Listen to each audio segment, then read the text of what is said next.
Low class, our topic for today is about specific proteins. Proteins can be defined as compounds with high molecular weight that consist mainly of chains of alpha amino acids united in peptide linkage called the peptide bond. The structure of proteins consists primarily of carbon, hydrogen, oxygen, and nitrogen. So take note that this nitrogen differentiates protein from carbohydrates and lipids.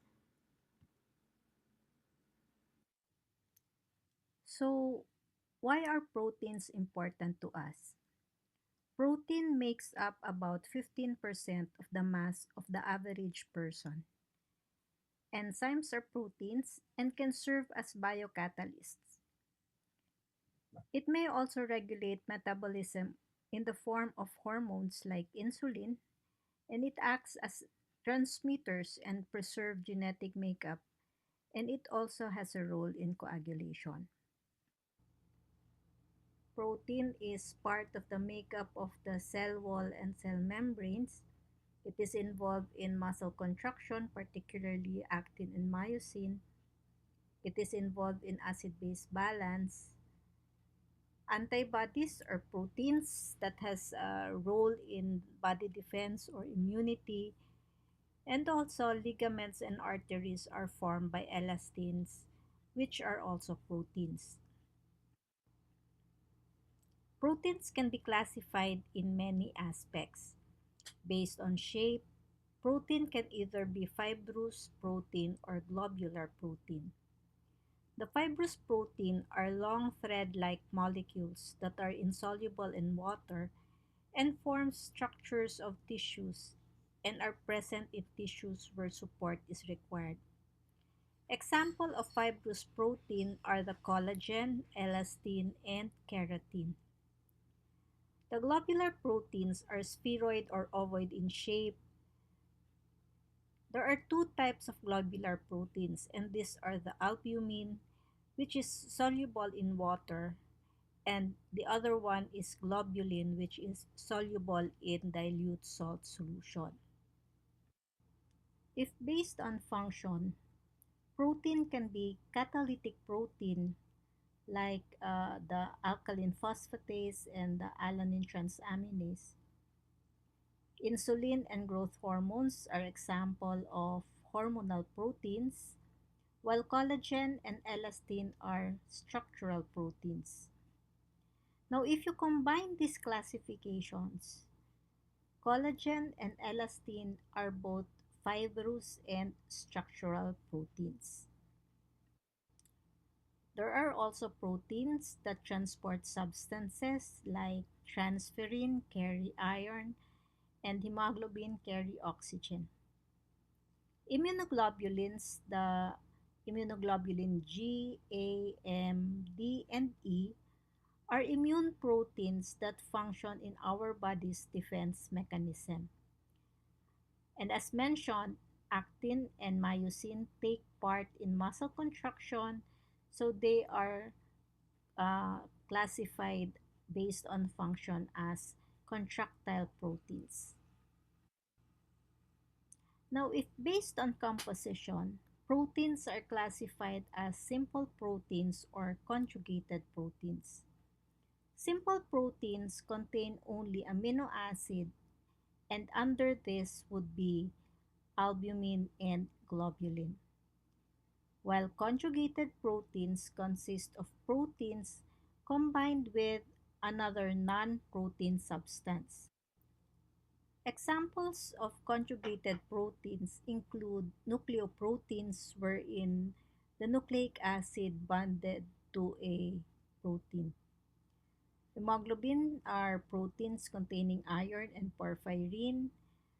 Lipoproteins are proteins combined with lipids. And examples of protein combined with carbohydrates are the mucoprotein and glycoprotein. Now, if the combination of protein with a metal would form the metalloproteins. Examination of the proteins in plasma can provide information reflecting disease states in many different organ systems. Now, in the evaluation of proteins, the most clinically important would be measurement of the total protein, albumin, and globulin. The most frequently performed measurement that for total protein is usually performed on serum. Okay, serum where there is no fibrinogen and no anticoagulant that may slightly dilute proteins in plasma. Now, the main components of total protein are albumin and globulin. Globulin are made up of alpha 1 globulin, alpha 2 globulin, beta globulin, and gamma globulin. Gamma globulin is made up of immunoglobulin G, A, M, E, and D. If the total protein concentration is decreased, it is called hypoproteinemia. Hypoproteinemia may be seen in hemodilution where both albumin and the globulin are decreased. Other conditions with hypoproteinemia would include nephrotic syndrome, protein losing enteropathy, severe liver disease, malnutrition or malabsorption, pregnancy, and malignancy. While hyperproteinemia is when the total protein concentration is increased and can be seen in amyloidosis, hemoconcentration, or dehydration and liver disease. Other conditions that show hyperproteinemia include multiple myeloma, wherein there is increased Benz-Jones protein, also in acute inflammatory conditions, where there is increased acute phase proteins, and also in chronic inflammation and malignancy, wherein there is increased C-reactive protein. Next would be albumin. Albumin is the single most abundant protein in normal plasma and makes up the largest plasma protein fraction, usually making up around 60% of the total plasma protein. It is mainly synthesized in the liver and is the source of nutrition for tissues. Albumin is a regulator of osmotic pressure, which is important in maintaining normal distribution of water in intravascular and extracellular components of the body. When there is decreased albumin level, it is called hypoalbuminemia.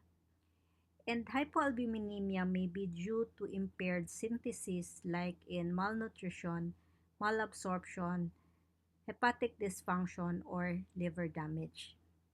Conditions like ascites, protein losing enteropathy, nephrotic syndrome may result to increased loss of albumin, resulting to decreased albumin concentration or hypoalbuminemia, which would subsequently result to imbalance of intravascular oncotic pressure and would clinically present with edema. Elevations of serum albumin concentration is very unusual, although they may occur in dehydration as the plasma water phase decrease. However, after rehydration, that albumin level should fall within the normal reference range. Elevation of serum albumin may also occur artifactually as the result of prolonged application of tourniquet for venipuncture where there is hemoconcentration, but this is actually of no clinical significance. Next is globulin. Globulin represents 20 to 30% of the circulating plasma protein and have immunological function. Globulin is divided into three fractions based on electrophoretic mobility. The alpha and beta globulins are synthesized in the liver and the gamma globulin is produced by lymphocytes and plasma cells in the lymphoid tissue. The total globulin may be measured by radial immune diffusion that is based on the reaction of antigen and an antibody. But the commonly used method is by performing or measuring the total serum protein and albumin and just subtract albumin from the total protein to come up with a globulin level. The alpha globulins consist of two principal fractions, the alpha 1 and the alpha 2 globulin. Alpha 1 globulin fraction consists of alpha 1 fetoprotein and alpha 1 antitrypsin. Alpha 1 fetoprotein is synthesized in the developing embryo and fetus and also by the parenchymal cells of the liver. It protects the fetus from immunologic attack by the mother. The level of alpha 1 fetoprotein decreases gradually after birth and reach adult level by 8 to 12 months. Elevated levels of alpha 1 fetoprotein indicate risk for spina bifida, neural tube defects, and general fetal distress.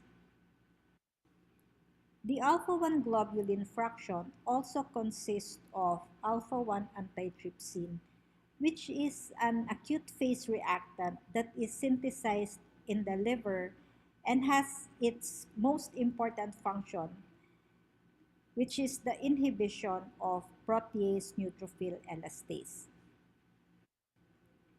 Neutrophil elastase is released from leukocytes to fight infection, but it can destroy alveoli, which can lead to emphysema if not controlled by alpha 1 antitrypsin. Alpha 1 antitrypsin is decreased in congenital alpha 1 antitrypsin deficiency and is increased in inflammatory disorders. The alpha 2 globulin fraction consists of haptoglobin, ceruloplasmin, and the alpha 2 macroglobulin. Haptoglobin is synthesized in the hepatocytes and is considered an acute phase reactant.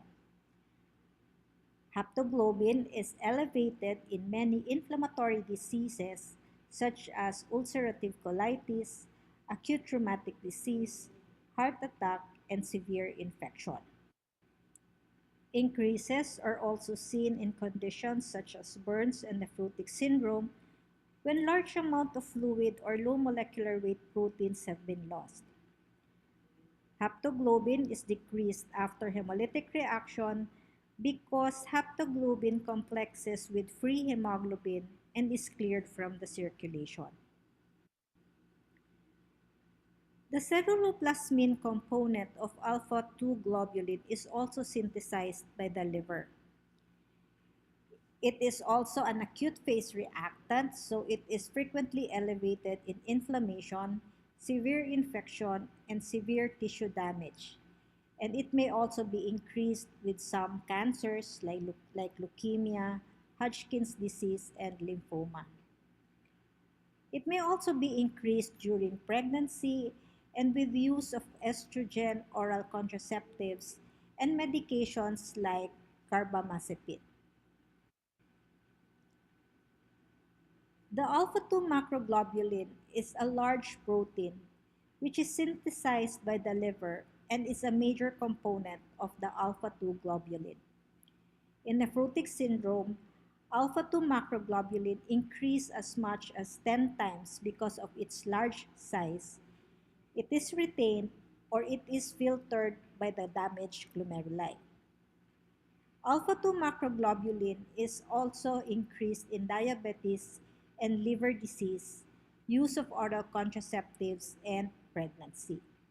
So take note that all components of alpha 1 and alpha 2 globulin fractions are synthesized in the liver. Therefore, if there is liver disease, particularly those involving the liver parenchyma, this will result to a decrease in the levels of alpha 1 and alpha 2 globulin fractions.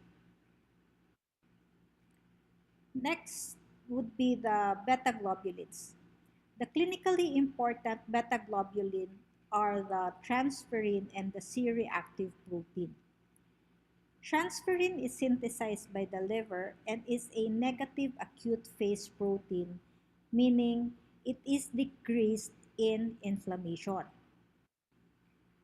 The major function of transferrin are transport of iron and prevention of loss of iron through the kidney. Transferrin is abnormally high in iron deficiency anemia. A decreased transferrin level can be due to poor production of transferrin as seen in liver disease or malnutrition, or when there is excessive loss of transferrin through the kidney like in nephrotic syndrome.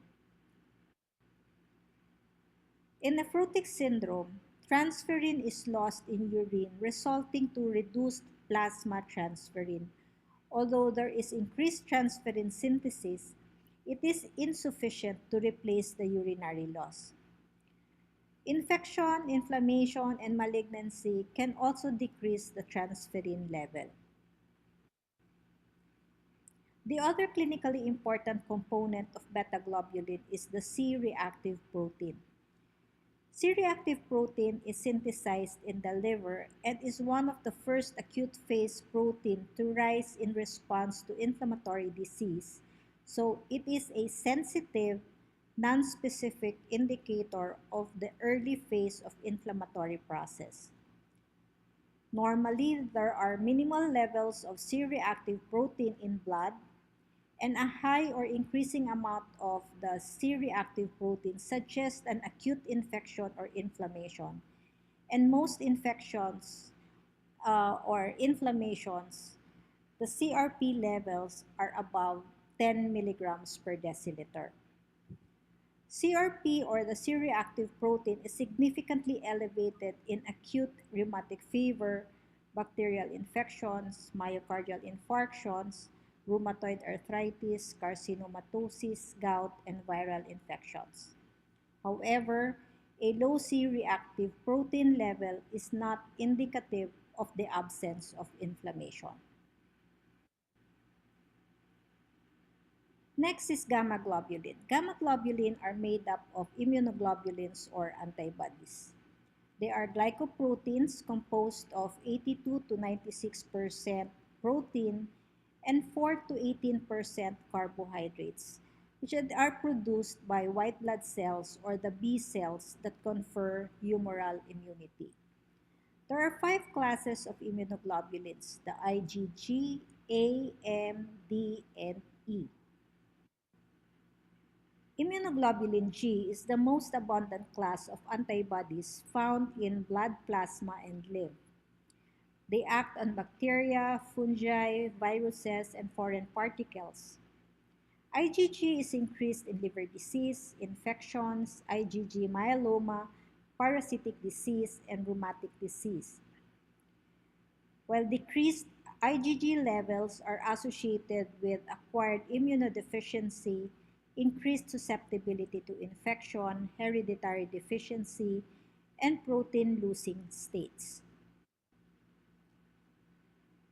IgA is the main immunoglobulin found in mucous secretions, including tears, saliva, colostrum, vaginal fluid, and secretions from the respiratory and gastrointestinal mucosa.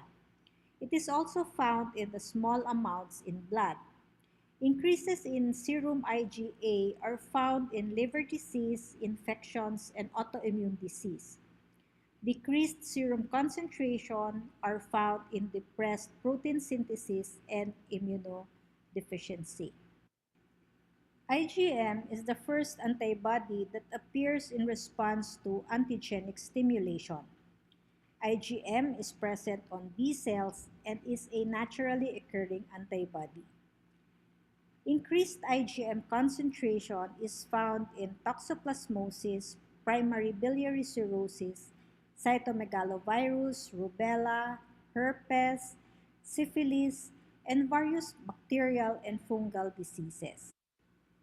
The immunoglobulin D molecules are present on the surface of most but not all B cells early in their development, but little immunoglobulin D is ever released into the circulation. Immunoglobulin D may help regulate B cell function. However, the function of the circulating IgD is largely unknown. IgE is produced by B cells and plasma cells and is the immunoglobulin associated with allergic and anaphylactic reaction. The concentration of IgE in the circulation is very low, and an elevated IgE concentration is not diagnostic of any single condition. Increased levels of gamma globulin is called hypergammaglobulinemia. There are two types of hypergammaglobulinemia, the polyclonal and the monoclonal gammopathies.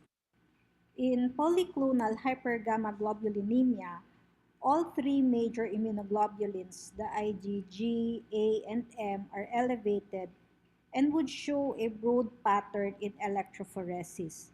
So just remember that conditions that would have elevations in IgG, A, and M, as what we have mentioned in the previous slides, may result to a polyclonal hypergammaglobulinemia. While in monoclonal hypergammaglobulinemia, there is large amount of immunoglobulin M or the M protein only. And this would appear as a single sharp narrow spike on electrophoresis. And this type is only seen in multiple myeloma and macroglobulinemia. Decreased gamma globulin is called hypogammaglobulinemia and is seen when there is abnormal or excessive loss of protein like in nephrotic syndrome. It may also be seen in Bence-Jones proteinuria or when there is failure of production of protein or when there is defective gamma globulin synthesis. Now we touch on the methods of protein analysis. The specimen most often used to determine total protein is serum rather than plasma. Fasting specimen is not required. The most commonly used method or the routinely used method to determine total protein is the Biuret method, wherein copper salt in alkaline solution form a purple or blue-violet complex with substances containing two or more peptide bonds. The Geldal method is the reference method with a principle of conversion of protein nitrogen into ammonium ion and measurement of the nitrogen content. However, this method is not used in clinical laboratories since it is time consuming and is not practical. Refractory methods use the refractive index of a solution in the determination of solute concentration.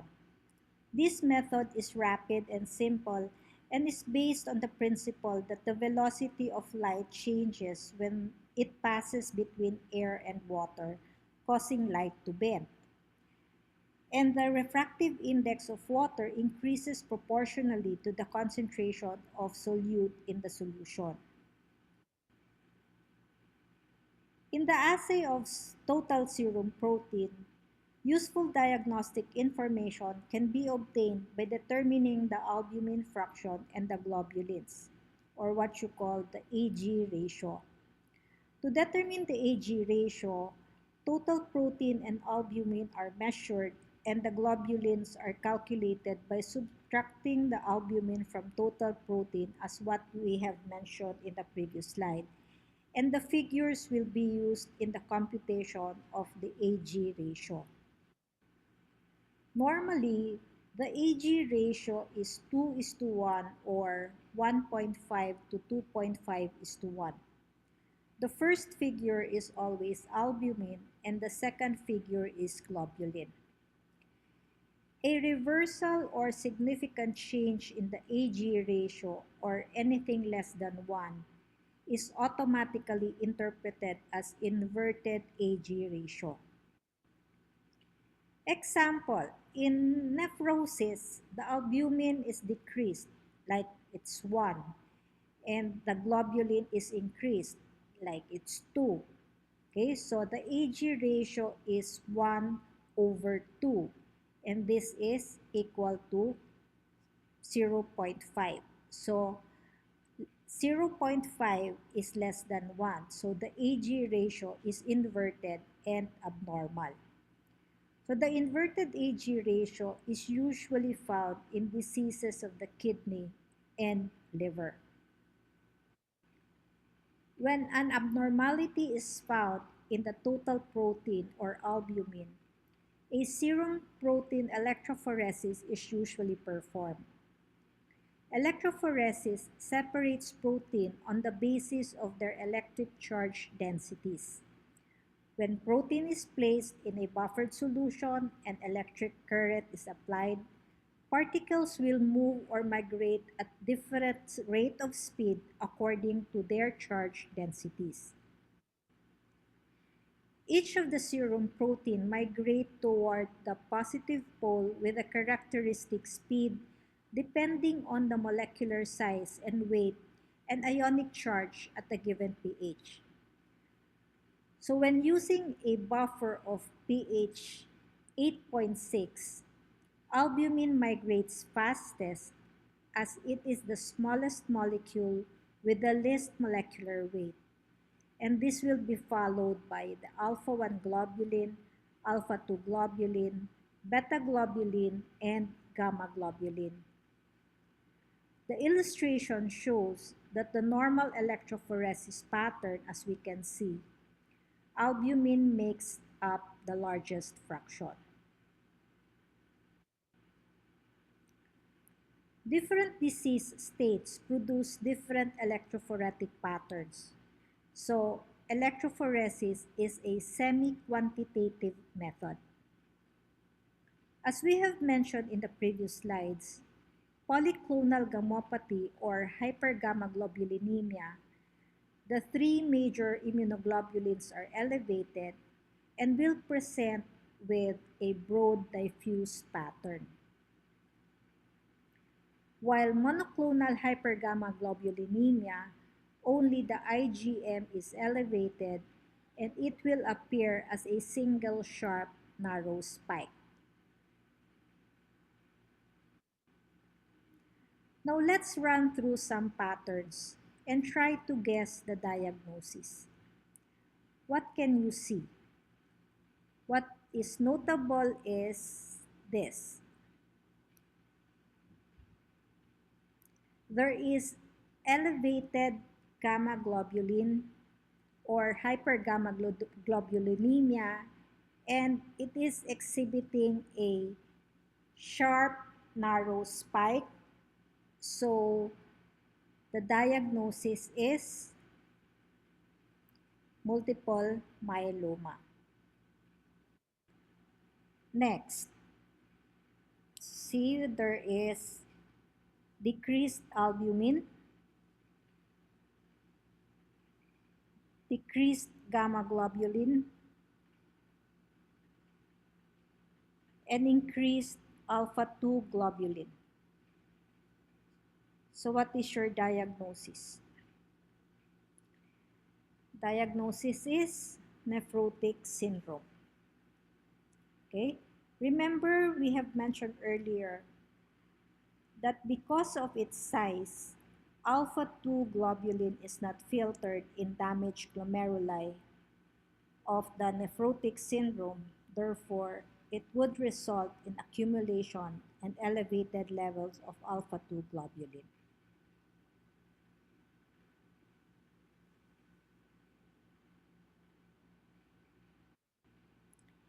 Okay, here we have elevated alpha 2 globulin. So what is your diagnosis? This is alpha 2 globulin elevation. You have acute inflammation. And the elevation here is due to increased synthesis of acute phase reactant proteins. While here, notice the decrease in alpha 1 band, and this is seen in alpha 1 antitrypsin deficiency.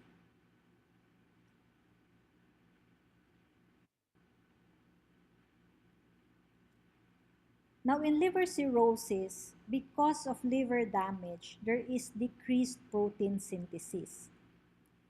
Okay, so the albumin is decreased,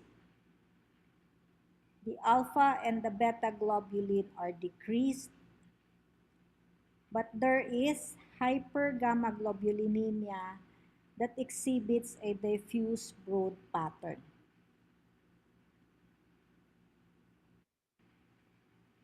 In this case, this is a case of chronic inflammation. See, there is hypergammaglobulinemia showing a broad pattern, and this is because the gamma globulin is involved in immunity and the activated B lymphocytes is transformed to plasma cell.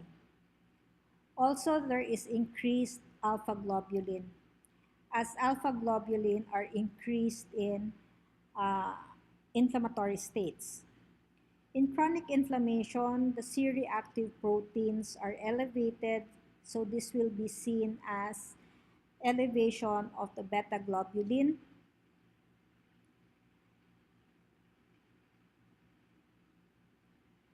And in contrast to chronic inflammation, the gamma globulin levels are not elevated in acute inflammation.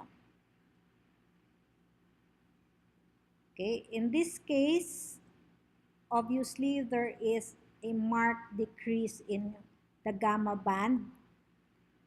Okay, and this is a case of immunoglobulin deficiency. Okay, what can we see here? There is decreased albumin, increased alpha 2, and decreased gamma band. And this is a case of protein losing enteropathy. Now, how can we differentiate protein losing enteropathy from nephrotic syndrome? Okay, in nephrotic syndrome, the increase in alpha 2 and the decrease in gamma globulins are more severe.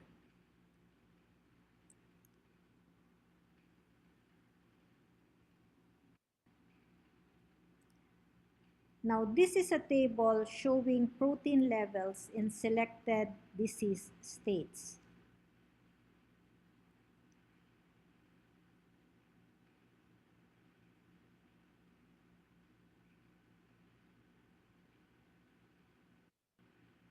And here is another table also showing the serum protein fraction levels of the different disease entities.